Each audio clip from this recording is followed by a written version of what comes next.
Hi, everyone. Thanks for coming. Today, our speaker is Conrad Anker, climber, mountaineer, author. He's summited Everest 3 times. The first time discovering the body of George Mallory, British climber, who went missing 75 years earlier before you found him. Is that correct? Third time without using supplemental oxygen. You might know him from really beautifully documented first ascent of Shark's Fin on Meru Peak.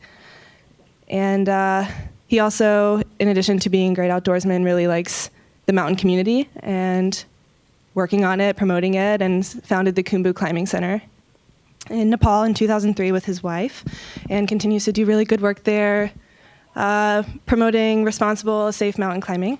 And today we're going to hear him talk about Everest. So Conrad, welcome. Thank you for being here. Floor's all yours.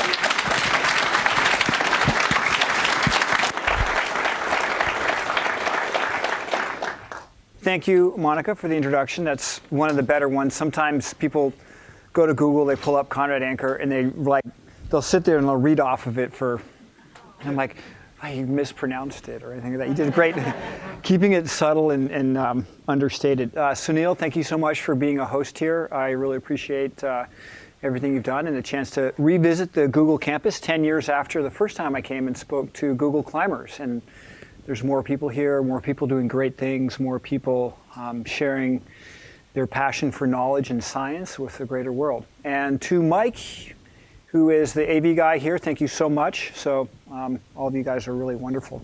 So today we will delve into Everest. So it's kind of Everest season as it is, and people always think about Everest this time of year. It's the time of year that people are always on there to go climbing.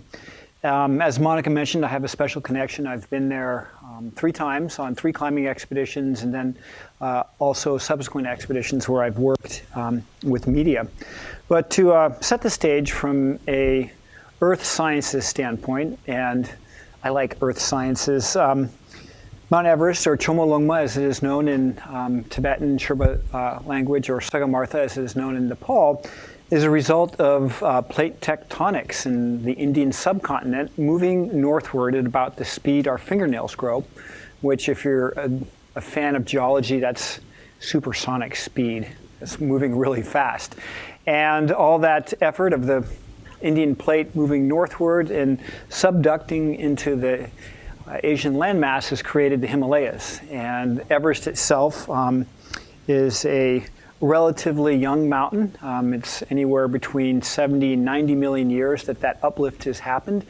And the summit of Everest itself is marine limestone.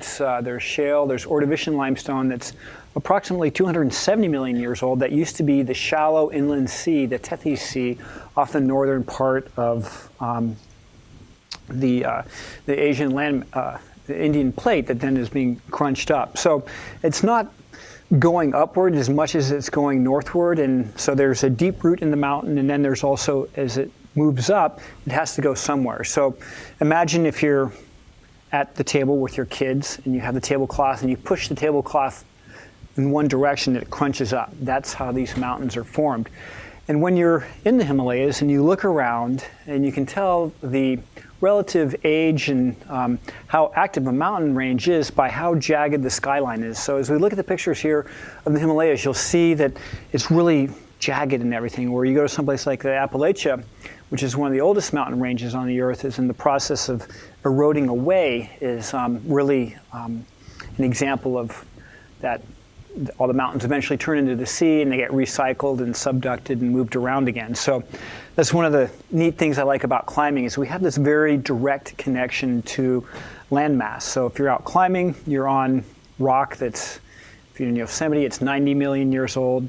In Gallatin Canyon, where I live, it's 2.5 billion years old, which predates atmospheric oxygen. So just to be able to have that time frame kind of puts into space how insignificant one is.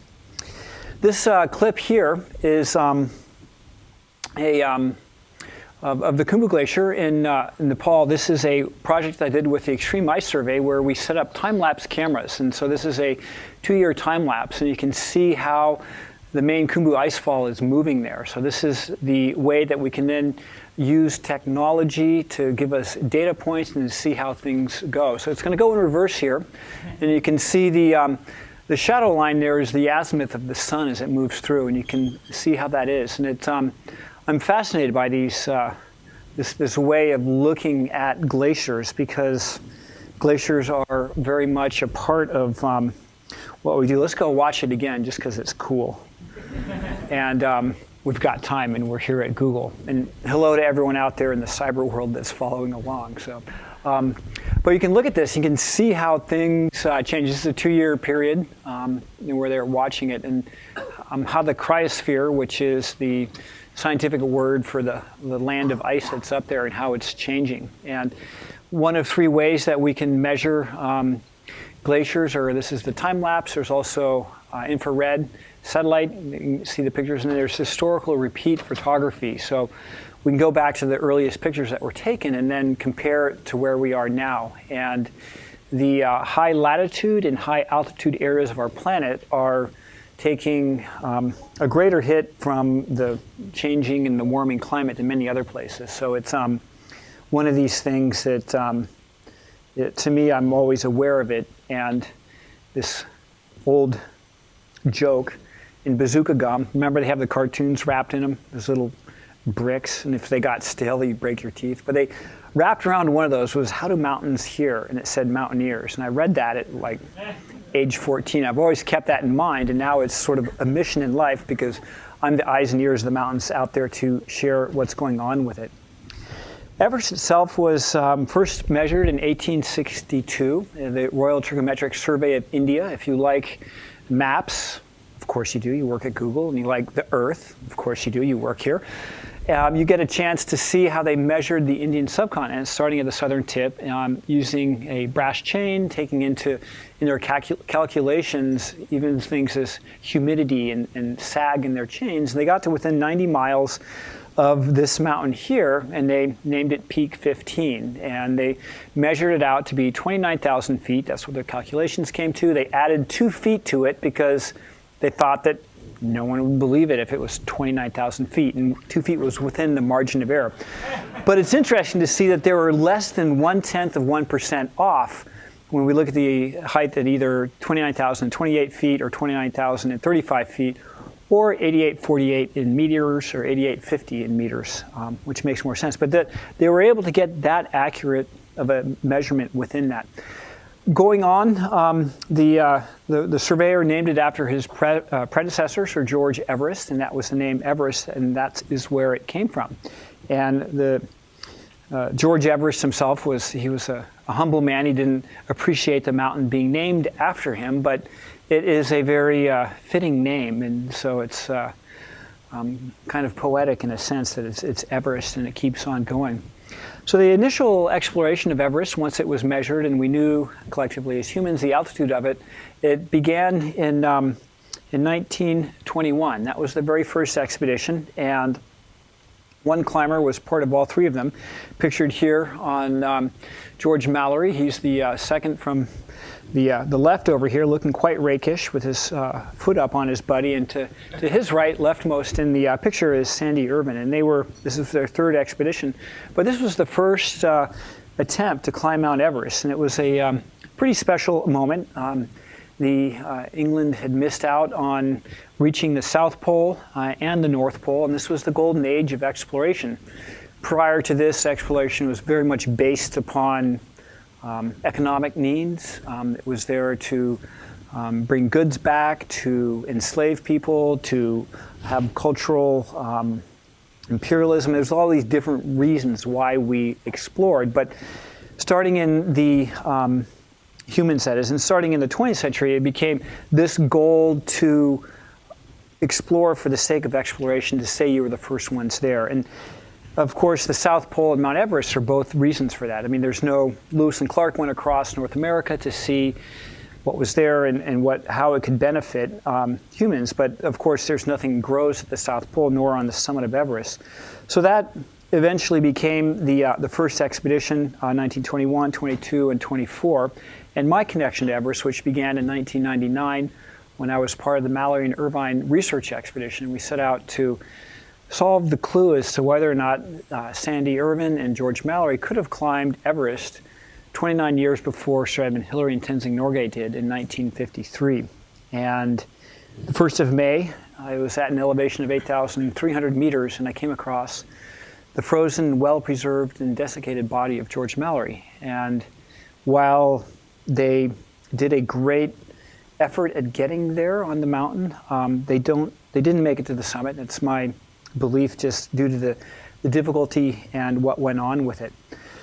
It was after that there were several expeditions, 1933, 1936, 1939 through 1945. We got in a big argument, we fought wars, and then we came back, and it was in 1953, after the war, that on an expedition led by Sir George Hunt was able to attain the summit. These are some archival footages, courtesy of the National Geographic, of these early expeditions.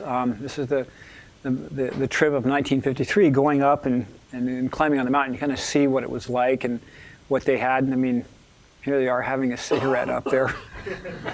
We know better than that now, but they actually thought it aided in acclimatization, so we know better. But you can imagine climbing across the glaciers like that, looking up onto the Lhotse faces we see here.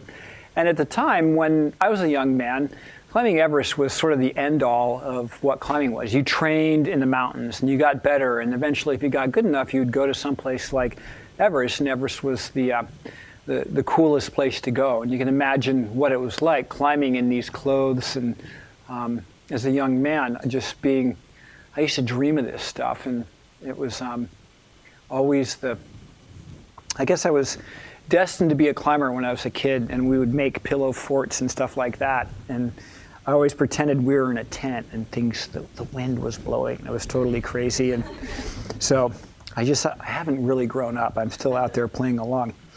But it was the 29th of May, 1953, that Sir Edmund Hillary and Tenzing Norgay attained the summit of Mount Everest. And it was a pretty special moment for the world. It was one that was sort of a relief from the Second World War exploration.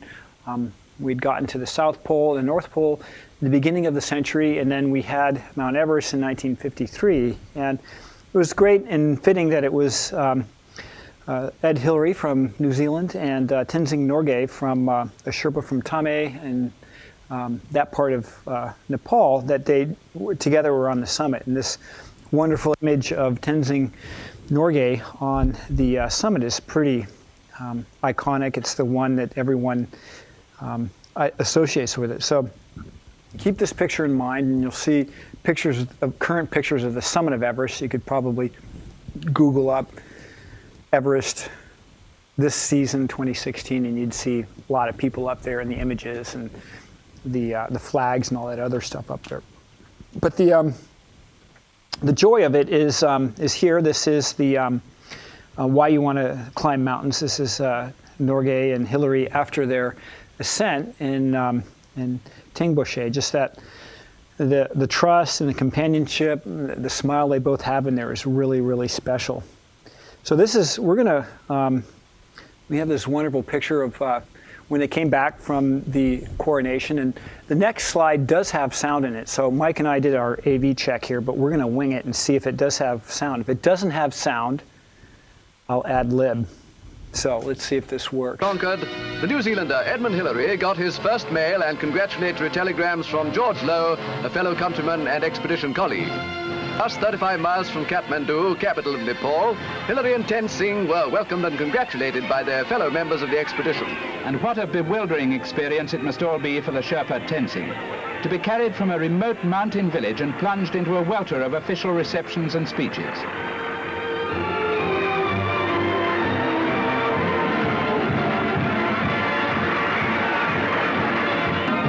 Tenzing brought the family along to share in the excitements, but for all of them the ordeal wasn't over.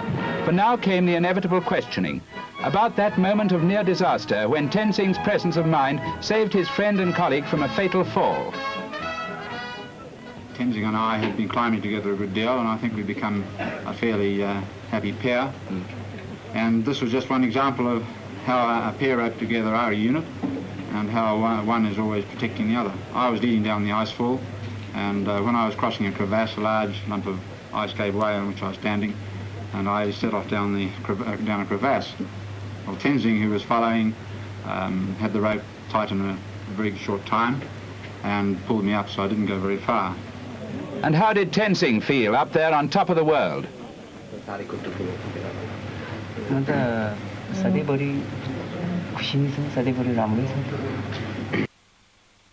Sedikori Ramro, which means in Nepali it was very good and I was very happy. So I love that little clip, and I mean, I kind of associate that band music more with cartoons than I do press releases. So we can see how information went around the world at that time as opposed to how it is nowadays with the world and the internet, and which all of you are so an integral part of it. That was 1953, the first ascent of Everest, and then came in 10 years later was the American ascent in 1963, and this was an expedition that was sponsored by the National Geographic Society. Part of it was funding from individual companies, and so it was a great teamwork. But they started at the edge of the Kathmandu Valley, seen here, and they marched in with about 400 porters. And so nowadays you can fly in a fixed wing to Lukla, and it's maybe a 8 to 10 day walk up to base camp, or you can take a helicopter up there if you really want to suffer with altitude. But it really was sort of at the edge of what was known and what was possible. And in these days, there was only one expedition per season, and it was always based on a nation. So one nation would have the opportunity to go climbing there, and that would be the that trip. It wasn't until the 80s that they started bringing multiple trips with and then sharing on there. So moving up through the Icefall, now the Icefall is equipped with ladders, so there you have to go across that in a still tricky and dangerous, but I had to bring a few logs up there to move through it, and then climbing up onto the Geneva Spur and the summit there in the background, which was amazing. And it was first climbed by the United States by Jim Whitaker on the 1st of May 1963, along with Nawang Gombu, his Sherpa partner on that. They made it to the summit in pretty much dismal conditions, and they came down, that was it. But the story wasn't over for the U.S. team. Tom Hornbein and Willie Unsold wanted to climb the West Ridge, which was sort of the be-all of what you want to do as a climber, is to do a first ascent, a new route. And so they set out to climb the West Ridge, and you can see the two climbers there. It's basically the sun shade where the edge of that arête going up to the top. Made it to the top, and they met up with Barry Bishop, who was at the summit, and they, along with Lut Gjerstad, and they then kind of bivvied at the top and then made it back down. Some of them suffered frostbite, but it was a remarkable expedition in that it was the first team to traverse the mountain, and they opened up a new route. It was very difficult and challenging, and it was a worthwhile point for the history of climbing in the United States, and to this day is totally an inspiration. I was maybe 120 days old at that time, so of course I had no idea. I don't think I even had an idea what a crib was, so I let it be that as a point of inspiration.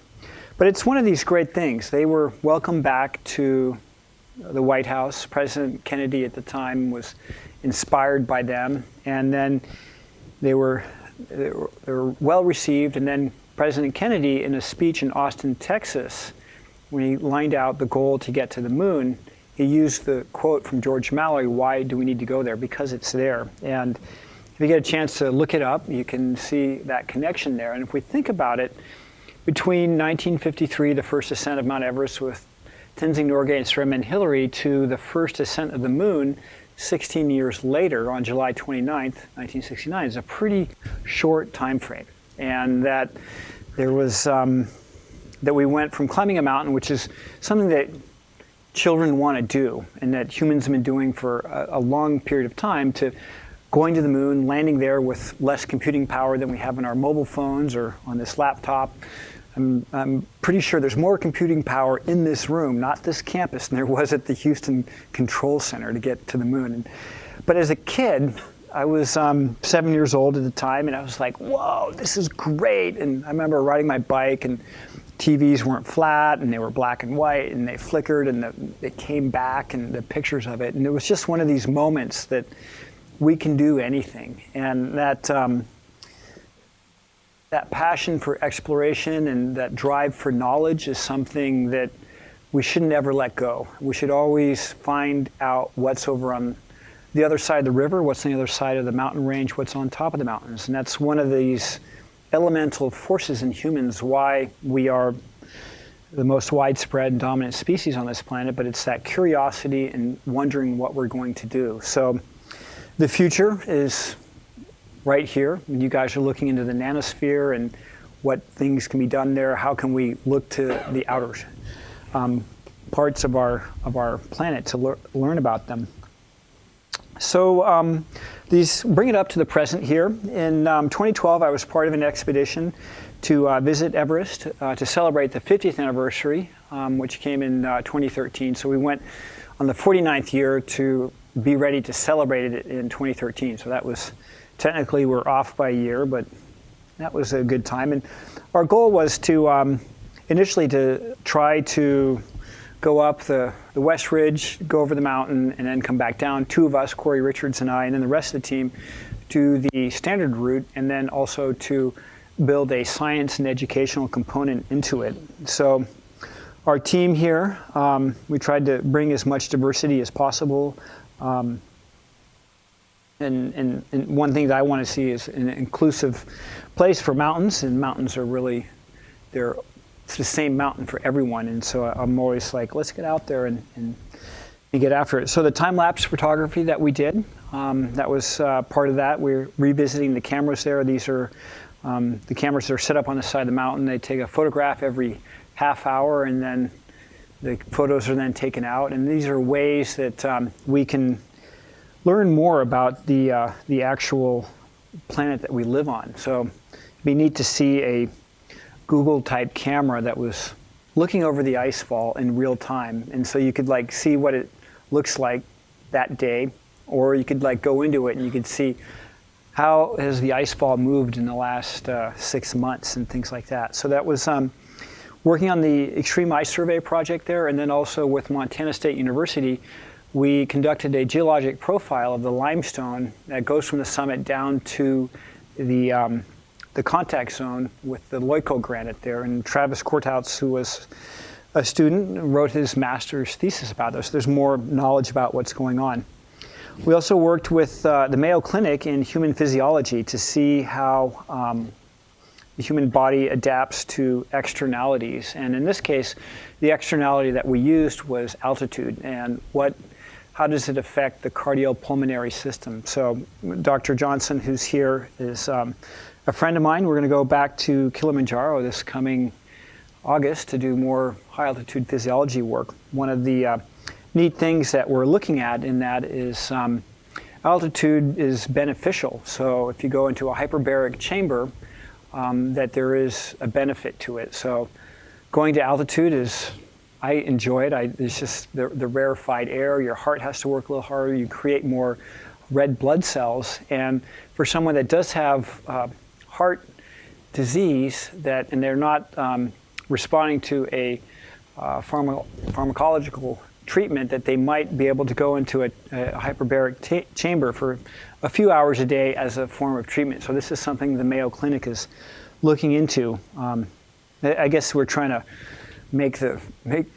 justify going climbing, but at the end of the day, we're just going out there because it's fun. And it's the type of fun that involves suffering. So, I mean, it's definitely not sitting on the beach and having pina coladas with umbrellas in them. It's you wake up in the morning and you feel miserable. It's a lot of hard work. It's dangerous. You're climbing in the icefall. There's an example here of the crossing the ladders. It's one of the scariest places you can imagine being. This is Hillary O'Neill, who was with us on the trip on that. And then getting up into the Western Coombe. This is some of the, the terrain that's moving into it. the Sherpas that are part of this. I'll talk more about their connection and how they work in the mountains. And no climb would be possible of Everest without their support. And unless you were to go up pretty much on your own and not be able to be there. So one of the, there's been, last year there was the earthquake that took place on the 25th of April. And there was an acquaintance, a friend of mine from Google, Dan, who was part of that expedition. He and I had met, and we had worked with each other to give him advice, things they might want to do, how he was best going to be able to organize that expedition. And when the earthquake hit and the ice came off of the Pomori Lingtring Glacier and the air blast took out his camp, he lost his life. And so climbing is dangerous, and we know that, but I'd like to thank Dan. Dan, I'm thinking of you here in Google. We talked about this in one way or another. So it was, but one of the other, the year prior to that, there was an ice avalanche that came off of the Icefall here. And if you look in the upper right of center, there's sort of a horseshoe there, and that is the hanging glacier that comes off the west shoulder of Everest. And it was in this area here. There's another time lapse of the glacier moving, and just a really direct one on there. And you can see how challenging this is, and something that this is moving approximately 1 meter a day, and it drops 400 meters in elevation over a distance of about 1,600 meters. So the Icefall is one of the most active places there is. This is the location. Those two fangs that are on the left of center above, they cut loose, and then the debris came down into where that oval is. And it was most unfortunate because the people that suffered this were 16 Nepalis, predominantly Sherpa, that were part of the expedition that lost their lives on it. You can see here, this is the terrain. They moved the Icefall into a different, the route through the Icefall a slightly different way this year to minimize that risk, but it's kind of a catch-22. Places that avalanche in, they fill in, so it makes travel easier and you can go faster. But if you're going to where there's fewer avalanches, you're in a more active Icefall, and so you have greater risk of the ice towers and things like that toppling over. And this is the most dangerous part from an objective hazard standpoint of what's available. This is, I'll talk briefly about the Sherpas. This is Danuru Sherpa, who's a friend of mine. We were together on our first expedition in 1999. He was 19 at the time, and he's about as big and tall as I am. And we were there on the Mallory and Irvine research expedition. And he started out, and he was, I was like, okay, I'm at 17,000 feet, 5,000 meters. I'm going to train to get out and go running, and laced up my shoes. And I went running and sort of jogged along, and he was like walking side by side. And I was like, okay, these guys are in a totally different realm of what we are. So, but they are the ones, they're the backbone of the expeditions over there. So any trip to the Himalayas, you will interact with the local people, whether it's in Pakistan, all the way east to Bhutan, in India and Nepal in between, and north of it. And they do a lot of the work. And the moving the equipment up through the Icefall is a tremendous amount of work, and so they do repeated trips for people, and one often wonders why they're doing it, and it is pretty much it's a market economy, and so this is a way for these people to earn income, and it's hard work, but they enjoy it also to a certain degree. So next up, Monica mentioned the Khumbu Climbing Center, and so this is a kind of a fun little time lapse of the students of the Khumbu Climbing Center doing selfies. So we put a camera there, and they had the remote there. They took a picture of themselves, and so this is kind of neat. This is how these are the students that we teach climbing to. We got to watch it again just because it's so much fun. So they're all smiling. And so this is one of the things that my wife Jennifer and I started in 2002, 2003, vocational training for high altitude workers, knowing that people are still going to continue to go to the mountains, but to have the good training and allow people to have better skills. And the neat thing about these working with the Sherpas, they're they're all very connected, and they all have mobile phones. They're all on social media. They're communicating, and it's one of these transitions that has gone from before there was landlines. Getting landlines up there would have been incredibly difficult, to now there's solar-powered cell towers, and people have mobile phones, and mobile phones are ubiquitous. You can get smartphones, and you can communicate with them, and it's really changed how the mountains are. When I on my first trip to the Himalayas in 1988 to where we are now, when you kind of went off the map and you sent a postcard home and you hoped your parents wouldn't get a telex with bad news, but it was just, and now you're basically expected to have quarterly updates. That's 4 times a day, not 4 times a year, about what you're doing and what you're seeing and how awesome you are. And so it's kind of changed what's going on there, which is an interesting way to see it. But the benefit of mobile phones is that they are an equalizer. Whether you're a fisher person in Kenya, knowing what the market price is, or you're using it as for microfinance, there's great things that benefit from it. And I have a Nepali cell phone that I have in Kathmandu, and it's saved, all my numbers saved, and I open it up, and so people that I work with, I call them up and they'll meet me, and so it's communication and connection is a really good part of it.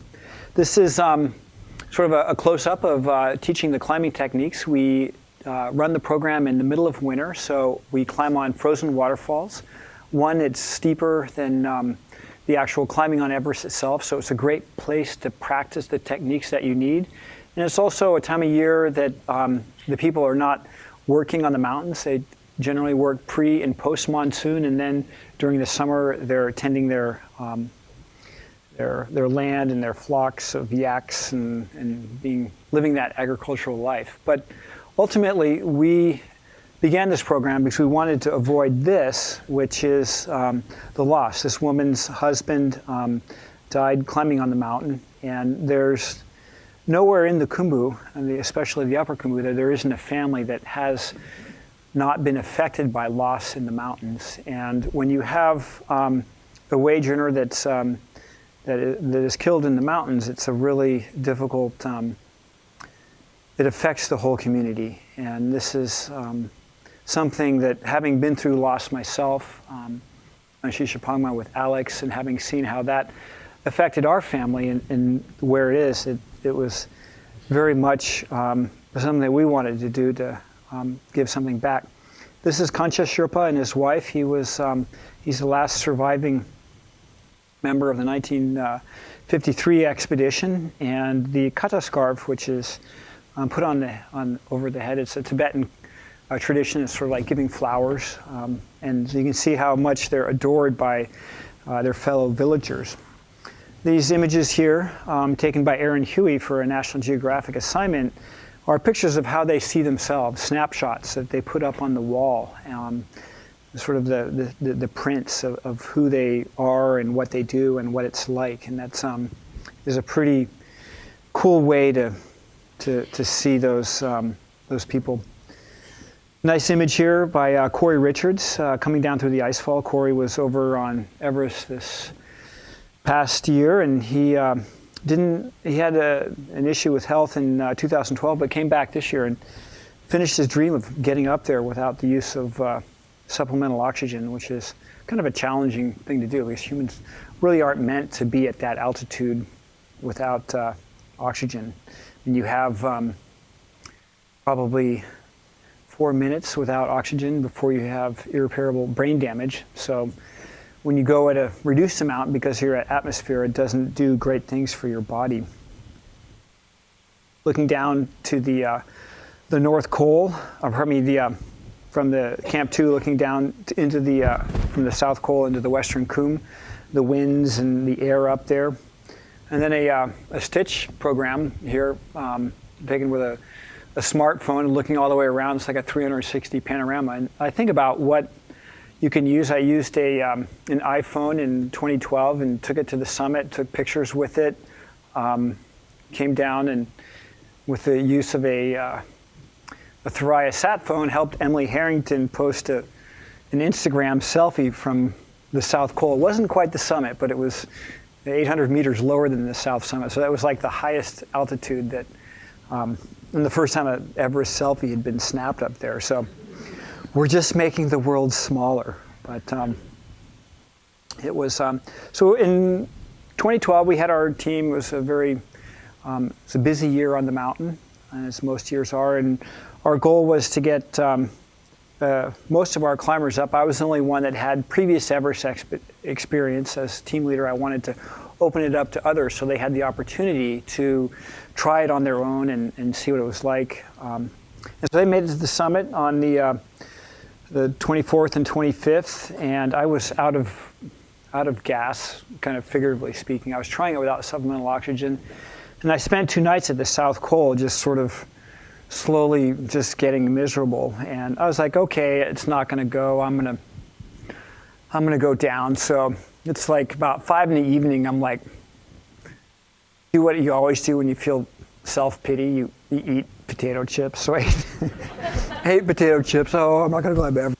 I'm going down. I'm worthless. And then all of a sudden the weather went, and it was really good. And I knew that something good was happening. And so I just listened to everyone crunch out of camp at about 10 o'clock at night, and then waited another 3 hours at 1 in the morning, left, and was behind everyone going up. And to climb that route, it wasn't a breath of wind. It was incredibly calm. It was warm. I had thin gloves, and it fulfilled this dream I had had of being able to climb it without supplemental oxygen and to do it by fair means. And so the third time lucky. The 2 previous times I had used oxygen sparingly, but I was there working and I didn't want to compromise what I had set out to work with. So this time the team it was success. They had gotten down and I went for it. Although my wife Jenny thought I didn't bring a radio, so she didn't know what was up.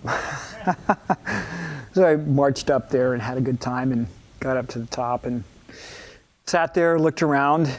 It's kind of when you're there, actually, it's not any fun. You're suffering, your head's hurting and things like that. When you get back, it's when you enjoy it afterwards. And I think that's, there's no immediate fun to it. There's the saying that 3 types of fun. It's easy and fun is right now. Type 2 is like, it's not fun, but it's fun when you get done doing it. And type 3 fun is it's not fun when you're doing it, it's not fun afterwards. So this kind of fits in type 2.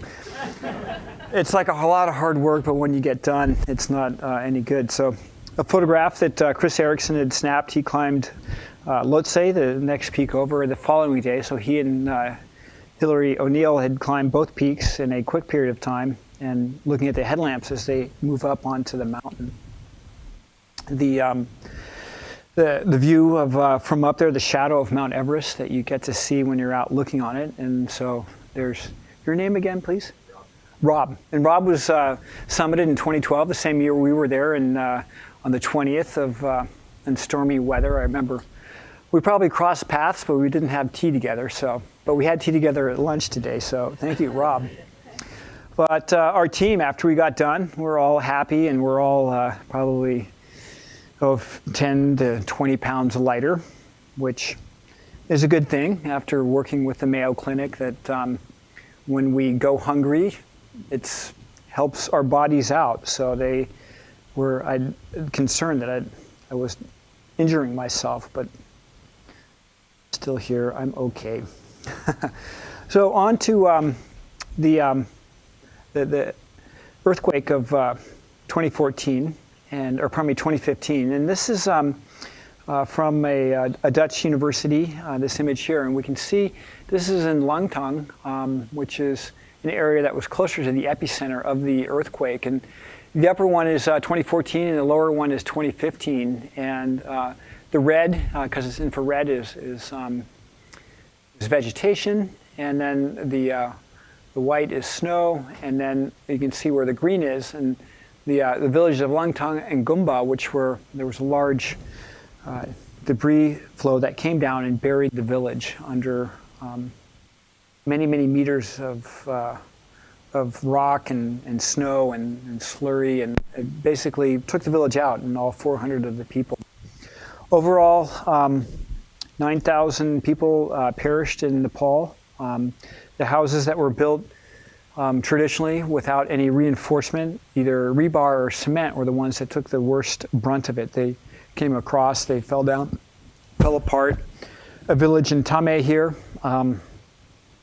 it's collapsed, and we have a young girl and her grandmother living outside, and they're being optimistic about it, tending to the deceased in a funeral pyre here. A lot of how deeply it affected it.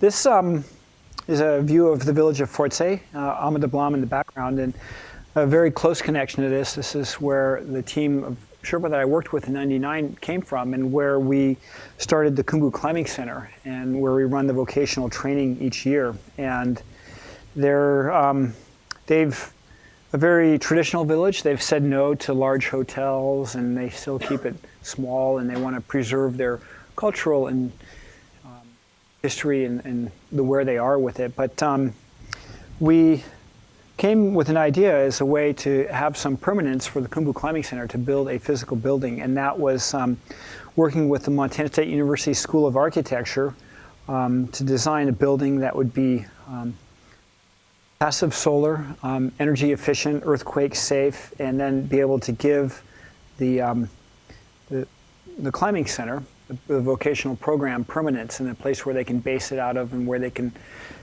bring people in there to do further things. So working with the village, looking at the various plans that you can look at with it. They chose with it, and it's been an ongoing project to build it. Everything either comes up on the back of a porter or strapped to a yak, which is is interesting to see. You get carried up to the red iron. And these next few images here are renderings of what the building will look like when it's finished. And we spent my wife Jenny and I spent the month of April working on the building and kind of keeping along. We have a group of masons, and it's a challenging project to get done, but we're coming along. We're having fun. It's a neat thing, but you always bite off more than you can chew, and you'll never go hungry. So I think that's like an axiom that you can use for work too. But it's been a really wonderful project, a way to integrate with them, to bring building materials and building techniques that are new to their culture and how they're doing it.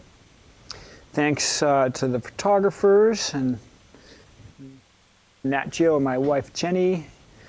A photograph from afar, and this is a photograph of the recreation of what we climbed it in period costume in 2007 for the Wildest Dream.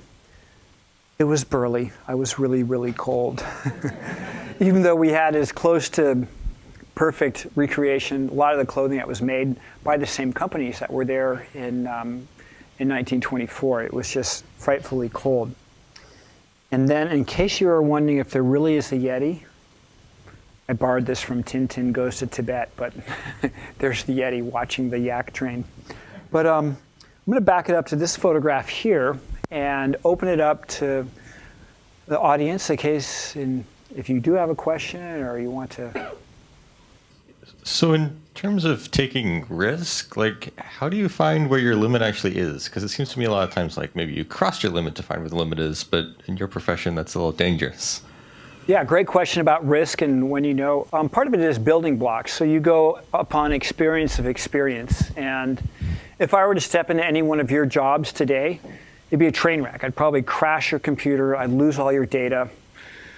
People that you work for would come in like, what did you do? So you build upon experience. And then, so all the climbing that I've done on a climb like Meru or Everest is the previous decades of experience building upon that. And then most of the time, probably 98% of the time, you keep risk dialed down below where it's acceptable. And then a little bit of the time, you have to push out of that envelope. When you're younger and you're male and your prefrontal cortex isn't fully developed, you're like living that risk zone way more than you do when you're climbing. But making good decisions come about based on experience, and it's sort of you know when it's not right and it's not safe, and then you can plan accordingly.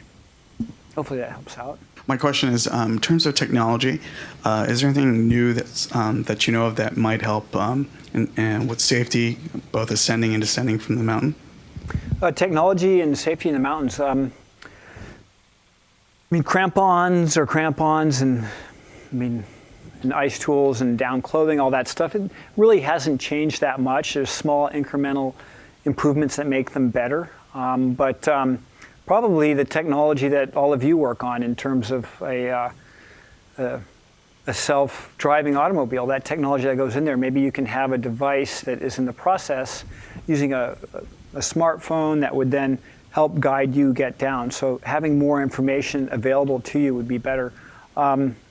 Having a drone that could fly up high, a large one, and pluck you off. I mean, yeah, we can do that. I mean, humans, we're pretty darn good tool users and tool builders. But you have to ask yourself, is that really what you want? I mean, you go out to the mountains to get lost, to find yourself, to ask these questions. If it was easy, you wouldn't go do it. So the technology, there's a certain point where all of us are like, I'm going to turn the phone off. I'm not going to look at it. I'm going to go to bed. I'm going to go to sleep.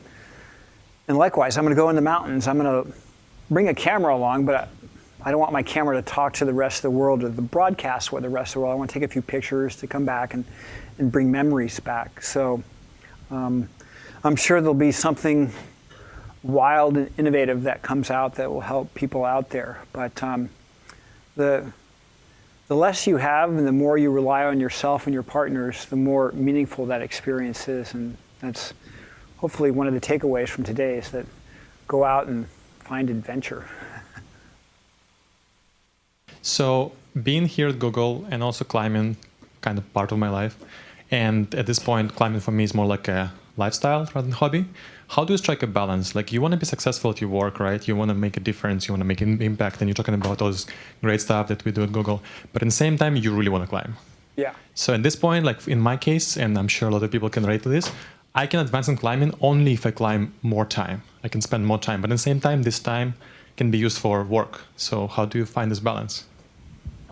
I can't. That's if I were to answer that, like I would be like, maybe there's a conversation you have to have with yourself, maybe your parents, maybe a person that you trust. I mean, if you really want to climb, I mean, you could probably you could walk to your supervisor and hand in your notice and say, I'm going to Camp 4. I got my Sprinter van and I've got a rope and a rack and the pack on my back, and I'm going climbing. And then you'd go climbing all the time. But being able to work here and being able to spend time in the mountains, I mean, you're fortunate. I mean, if you lived in Houston, the climbing would be once or twice a year. And I mean, here you can time it right. You can train at the climbing gym. You can get up into the Sierra high country. You can get to Yosemite. You can have a lot of great opportunities with that. So, yeah, finding that balance where you're happy. So, I just had to go climbing. I didn't have any choice. And I wasn't a scientist in the way that all of you are coders and geniuses here. So, and Google wasn't around when I was a young man. So, I watched the documentary for Meru a few months ago, and at the end of it, I was absolutely astonished. And you kind of mentioned a little bit of the things that you go through in the documentary for Meru here, that it's like type 2 fun, that it's not really enjoyable. What are some of the conversations and some of the mental strategies you use when it just completely sucks? Well, one thing I always keep in the back of my, or like it's like a little pocket that you can have in there, and you're like, oh, when things are bad. So I think about Shackleton, and he survived 17 months out there with nothing and living on the pack ice and living off of seaweed and penguins and seals and undue hardship, and he still came through. And so, and the other stories of endurance and suffering, humans are incredibly strong, and we don't realize our true potential until we're put into the situation where it is. One of the things I always keep in mind is that it's not that bad, and that it could be worse, and that you you hold fast and you don't freak out, and just be like, okay, this is where I'm at. This is what I'm doing, and this is. And for myself, I sort of self-selected for climbing. I enjoyed doing it, and the way I process information. I'm hyper situationally aware, so the closing of the door just registered, and people moving in here, there's someone's out there walking on the lawn. All that stuff is asking for attention. In second grade, it was a total train wreck. Miss Shaver was like calling up my parents. What are we going to do with him? He won't sit down. He can't focus. And what are we going to do with him?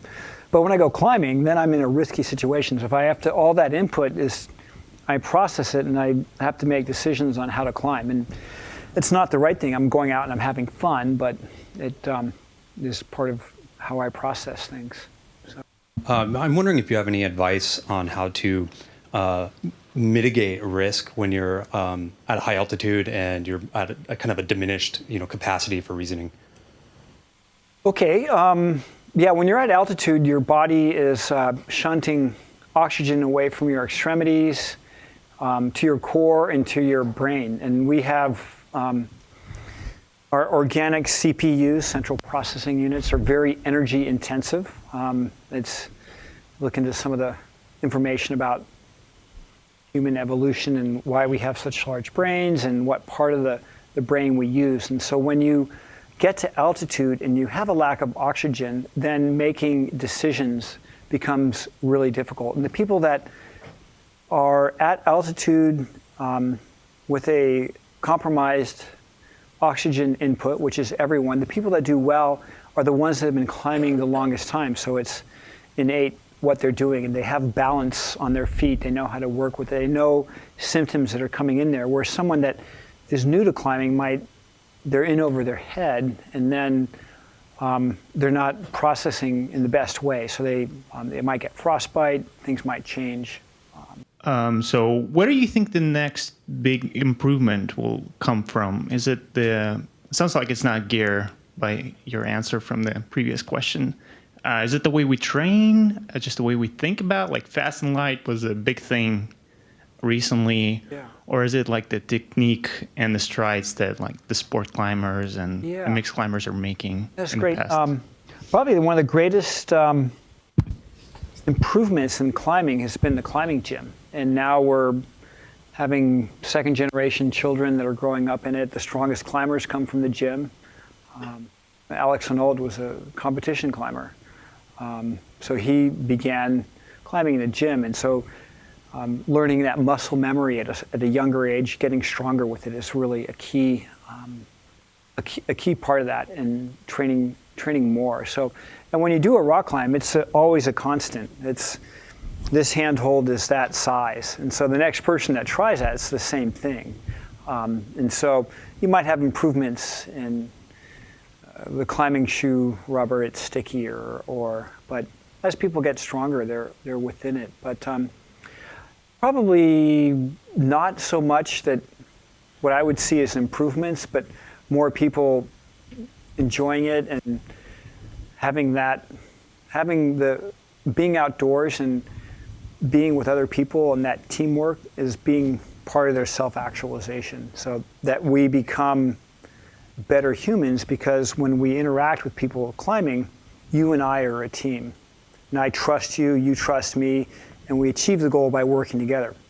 If we play tennis, I want to beat you, and you want to beat me, and we're playing mental games, and we're training, and then I get to hop over the net, or you hop over the net, and you shake the hand. But I much prefer like having summited the peak and sitting in the tent and just having a mug of tea and the wind is blowing, and you're like, we did it. And that's like good human emotion. So I went down a rabbit warren on that. So go ahead, Rob. So at this point, a lot of the easy, obvious objectives have already been accomplished in mountaineering, and sponsors don't really want to pay you to go do the same thing over and over that someone else has already done 100 times. Do you think that the only way to attract sponsors is to take additional risk, or is the state of the art advancing fast enough that people can find new projects at the same risk threshold? Great question about risk. A lot of the obvious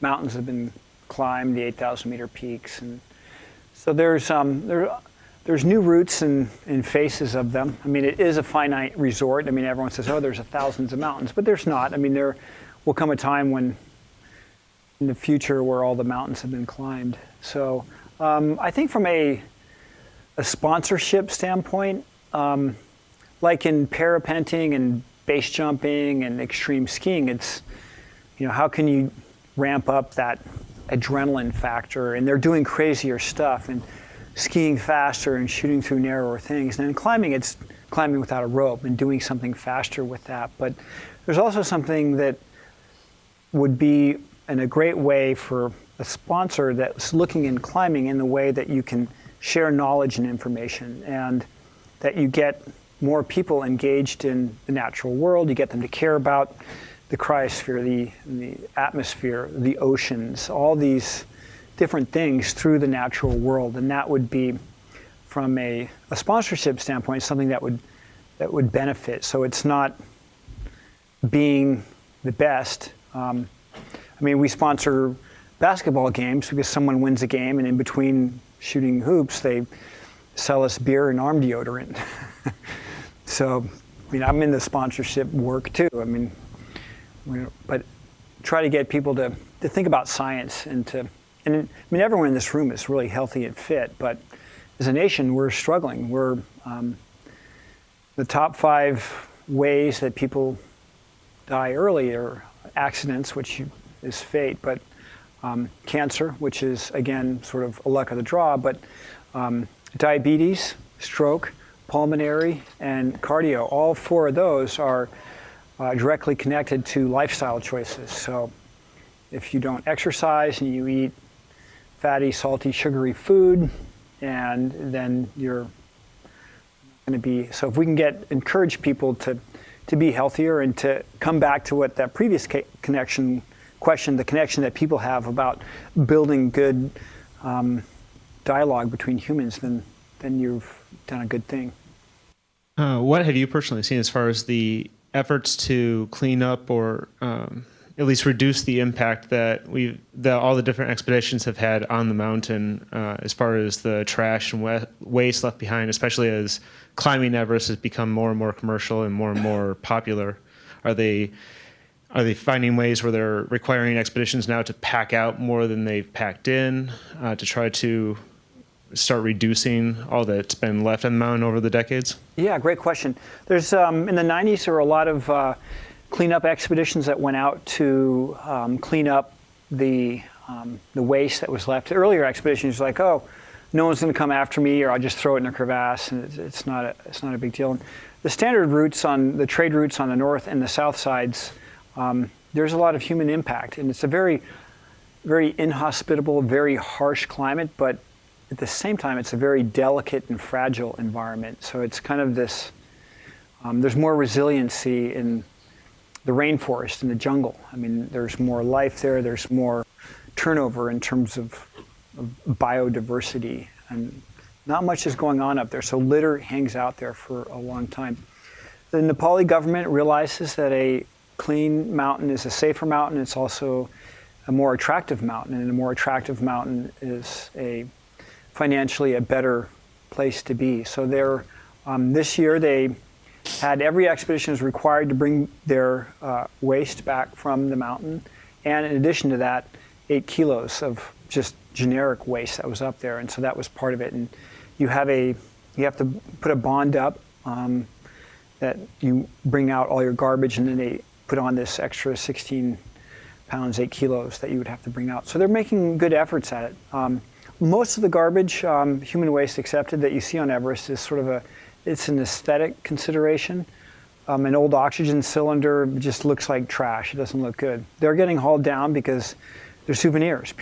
There's a market for them. You can sell an old oxygen cylinder for $40, and that's 4 or 5 days' wages for someone. And so there is an incentive along those lines. But probably the greatest impact that climbers have on Everest is the several thousand pounds of CO2 that goes into the atmosphere as a result of using jet travel to get over there. So that's cumulative, and that adds to it. Besides Everest, what sticks out in your climbing life as like that summit that you can't get out of your mind? Well, the Meru one, that was 25 years of obsessing and 3 expeditions over 8 years and spending 45 nights on the side of the mountain just trying to not letting it go. So that was a really beautiful point of it. But yeah, I'll still continue to enjoy being outdoors, and the level of intensity it'll be, this nice hill up here, if I'm 90 or 100 and I can climb that nice hill and listen to birds, that'll be as meaningful as climbing Meru when I was 49. So just adjust what your goal is. And but yeah, I have a trip planned in November to Nepal with David Lama, Austrian climber, and to try a highest unclimbed peak in Nepal. So we tried it last year, we got denied, so we're gonna go back, suffer some more.